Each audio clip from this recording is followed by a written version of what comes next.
Hello বন্ধুরা, চলে এসেছে একটা নতুন ভিডিও নিয়ে। দেখো জায়গাটা তোমাদের ভালো লাগে কিনা। আমরা ঘুরতে এসেছি, আমার সঙ্গে আরো অনেকে এসছে, তারা ওই সামনে আগে যাচ্ছে, আমি পেছনে। দেখো তোমাদের জায়গাটা দেখাচ্ছি, দেখো তোমরা দেখে চিনতে পারো কিনা, তারপর বলছি জায়গাটার নাম। যদি চিনতে পারো তো বলো, আর যদি চিনতে না পারো সেটাও তো আমি বলে দেবো ভিডিওতে।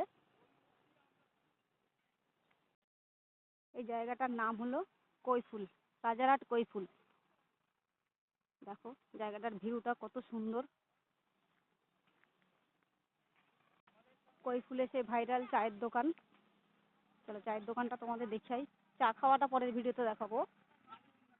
চায়ের দোকানে ওরা যেন কি কিনতে গেছে, ওদের খিদে লেগে গেছে। আসতে না আসতে তো রাস্তা এত খারাপ, এখনই তো ওদের খিদে লেগে গেছে। দেখো বন্ধুরা, এই হলো কৈফুল। যদি তোমাদের ভালো লাগে তোমরাও ঘুরতে আসতে পারো, রিল করতে আসতে পারো। সত্যি জায়গাটা খুব সুন্দর। ভিডিওটা ভালো লাগলে দেখো, আর তোমরা যদি চাও চলে এসো। জায়গাটা হলো রাজারহাট কৈফুল ভেরি, এটা সব ভেরি, টোটাল ভেরি এলাকা। Tata, bye bye.